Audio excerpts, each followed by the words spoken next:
Hey, welcome in. Well, here's the headline.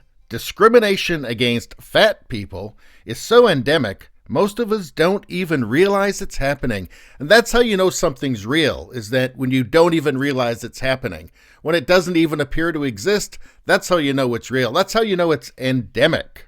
And it's interesting, because you know what was endemic throughout almost all of human history?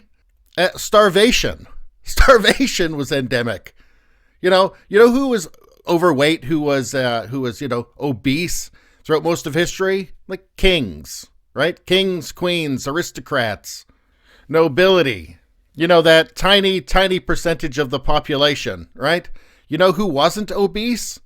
Everybody else. You know why? Because they didn't have enough food. Malnutrition is endemic throughout human history. It's endemic in parts of the world right now. I don't understand why, obese people don't feel lucky, right? I mean, they could be starving to death. There are people starving to death right now. If you have too much food, you're lucky, okay? This is a luxury. Food is a luxury. I mean, and just look at this picture here in this article. This is from theconversation.com. They've always got something video-worthy. But just look at this picture. She's a large woman, and she's looking very sadly. She's in a grocery store, and she's looking down very sadly at fruit. At fruit. I guess because she wishes it was hamburgers. She wishes those grapefruit were hamburgers, and she's pretty sad looking down at them. Just think of somebody, in the great famines in like the Soviet Union or in China, looking down at all of this delicious fresh food, right? And just being so sad. Oh, but I really wanted a chimichanga. And I guess what this is that she knows she should eat this healthy food, but she doesn't want to. She wants burritos. She wants nachos, and she's going to have to force herself to eat this food that will make her healthy. Why? Because of the discrimination against her, because it's so endemic that she doesn't even know it's happening, right? Just going to interrupt for 1 second to say, if you like this content, subscribe so you can see more. Thanks a lot. Anyway, let's get into this. Let's read this and see if we can make any sense of it at all. When we think of prejudice and discrimination, most of us tend to think of overt attacks, harassment, or discriminatory behavior. Yes, we do think of that because that would count as prejudice or discrimination, when it's overt, right? I mean, I don't know what they consider overt, probably. Overt has a very low threshold for the person who wrote this article, but anyway, let's continue. Blatant examples of prejudice do still occur with depressing frequency. But for most members of stigmatized groups, it is not these experiences that shape their daily lives. So I guess what they're saying here is that prejudice and discrimination that you could see don't affect the daily lives of people. So they occur with depressing frequency, but they don't affect the daily lives of people. I'm not sure this is making any sense here. I'm not sure at all. I'm thinking there may be a lack of actual prejudice and discrimination towards fat people. And I think they need to find something else to convince fat people that they're oppressed. Let's see, and they're going to reveal that here. Rather, belonging to a socially stigmatized group means traveling through a world that is rife with multiple small, sometimes subtle, or apparently inconsequential reminders of your devalued status, known as microaggressions. Yes, microaggressions are aggressions that don't exist. They're so small you don't even notice them. I personally think it's because they're not real. That's what I think. I think they're imaginary. I think the point of it is for people to be able to say there is oppression where none exists. And that the fact that you can't see them, that they apparently don't exist, is evidence that, of course, they must exist. It's evidence that it is endemic. Again, none of this makes any sense. So anyway, let's continue. As a weight stigma researcher, I focus on... Hold on a second. Let's rephrase that first sentence here. Let's change it a little bit. As a bullshitter, I focus on the experiences of fat people. It says here, many fat rights activists prefer the word fat and use it as a descriptive term and not as an insult. And of course, there is a copy editing error right here. Yeah, so they've reclaimed fat for some reason. I guess maybe to get attention. I don't know. But you can see how this all works, right? So the microaggressions, right? That you don't even know they're there, but that proves that they're endemic. The fact that you don't notice them, it means that they're endemic, so they must exist, right? That's evidence. Group devalued by society. It's just assumed. It's just assumed.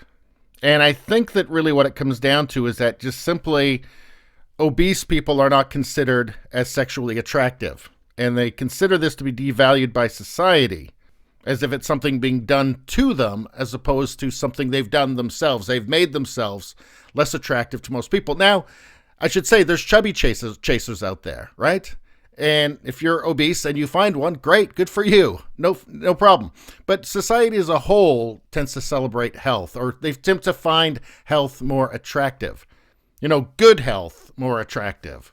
And, there's obviously very good evolutionary reasons for this. But let's see. It says here, microaggressions can come from anywhere at any time. Watch out! There's a microaggression coming right at you. For a fat person, this might be. So we've got examples here of the kind of microaggressions that can come from anywhere at any time. And that's the thing with things that don't exist, right? It could be coming at you from any time. How would you even know? I mean, it's so endemic. It's happening all the time so much that you don't even notice it, right? Well, anyway, let's see. When they get on a bus and the person sitting next to an empty seat scowls at them or pointedly places their bag on the seat. I've seen people do that to just skinny old people, right? Some people just don't want to be sat next to. Some people are just jerks, right? But I have to say the scowling thing, I've never seen that. I've seen people just place a bag next to their seat. They just don't want to share. I don't see the scowling, though. I think that might be imaginary. Let's see. People watching them while they're eating in a restaurant or checking out the contents of their trolley in the supermarket. This sounds like paranoia. This sounds like the sort of thing that paranoid people think. Yeah, so I don't take this very seriously here. People checking out the contents of their trolley. Oh, dear. Let's see. A fat joke on TV or in a film. Well, you're not allowed to do that in TV shows or in films anymore anyway, right? Although you should be able to. Now, I think if the fat person is white, I think you're actually still allowed to do it in modern film and TV. But anyway, let's see. A slimmer friend asking if she looks fat in this. You know what this comes down to? This comes down to the most neurotic, emotionally unstable people in society demanding that they be pandered to by the rest of society. I'm sorry, being obese is not healthy. Look, I need to lose some weight too, okay? I don't blame that on society. I don't say that society needs to change to conform to me, right? No, I know what I need to do. If I'm too lazy to not do it, then that's my fault, okay? It's not society's fault. Why are we letting, again, the most neurotic, the most emotionally unstable, the most narcissistic people apparently run the culture? This is not making any sense. Anyway, let's continue. Hearing a group of children making fun of them. How often does this actually happen? While they're just walking by the schoolyard and the kids all rush out and surround you and start making oinking noises and poking you with sticks. And this, come on. And look, if kids do start making fun of you, I really don't think this is common. If they do, I'm really probably going to side with the kids on this one. Sorry. Let's see. Or even wondering whether they will be taken seriously when they go to the doctor with a sprained ankle or just told to go away and lose some weight. So how often does that happen? An obese person goes to the doctor with a sprained ankle and the doctor said, get out of here and lose some weight. How often does that happen? Do they oink as well, like the kids? Does the doctor start oinking? Does the whole staff gather around them in a circle and start making fun of them? Does that also happen? I'm not really believing this. Now, believing that a doctor will tell you to lose weight, yes, I believe that. I believe that's the responsible thing for a doctor to do. I don't think that lying to people is a kindness when it affects their health, when it's something obvious. And I think that's what this really comes down to. They just don't like doctors telling them, hey, you're at risk of diabetes, heart disease, a bunch of other maladies. You really need to lose some weight. I just think they don't like being told that at all. So this is wrapped up in some ridiculous story about going in with a sprained ankle and being told to get the hell out. Get your fat out of here. Lose some weight. Don't come back. This is ridiculous. Here we've got a little comic here, and it shows a woman who, and I guess because all this stuff about microaggressions is obviously all like radical left-wing stuff, so of course she's got to look like a lesbian, which she does. It's a woman standing in front of a doctor. She says, "Doctor, I've been impaled," and you can see there's something large impaled through her abdomen. And then the doctor says, "Well, maybe you'll feel better if you lose some weight." Yes, because that happens, right? Because that's real life. That's the real life oppression that fat people face, going in impaled with something through their midsection, and the doctor tells them to lose weight. The thing is with comedy is it's supposed to have some kind of anchoring in truth, to be funny. This is just ridiculous. When I talk about just lying to people, thinking it's a kindness or empathy or something, this is what I'm talking about, okay? This isn't helping anybody. Just putting out this kind of ridiculous garbage. Let's see. It says, if you're not a member of a stigmatized group, you might think that most of these examples sound relatively minor and could be easily ignored. But while any individual incident may be minor, it is the totality of stigma that defines our existence. So the totality of the nothing, right? All these minor examples you don't even notice. So they might not even be real, but when you put them all together, a whole bunch of things that aren't real, that seriously affects you. Telling people that everything anybody else does is oppression towards you, yeah, that does hurt people, actually. That's the ironic thing about this. They're telling people that this constant torrent of non-existent discrimination is harmful to them, right? That in itself is actually harmful to people. Like just creating a problem where none exists. No, that person in the supermarket is not looking in your basket, okay? And even if they are, you don't know why they're doing it. Those children aren't laughing at you, they're laughing at a pee-pee joke. They used to give people antipsychotic medicine for this sort of thinking, right? But here, let's get right to the end here. The cost of hostile environments. So the cost of this should be the cost of the hostile environment these people are creating in their heads, right? The pervasive hostile environment that marginalized people find themselves in serves as a source of constant physical and psychological stress. The body's acute stress response involves the production of stress hormones and changes in cardiovascular, immune, and neurological systems to deal with the threat.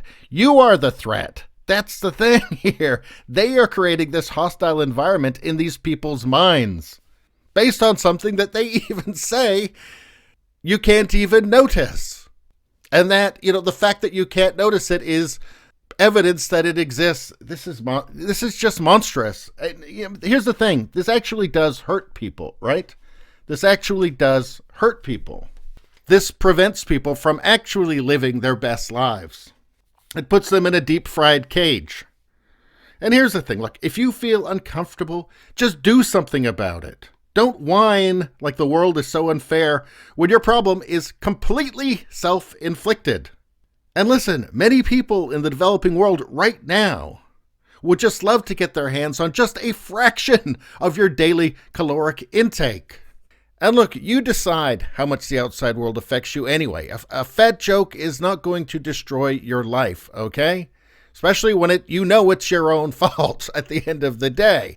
Look, a kid said to me, I've got a gut. Kid said to me, were you pregnant? I said, yeah. And when he grows up, he's going to burn your house down. That's how you deal with it. Anyway, that's all I got to say about that. Thanks a lot for tuning in.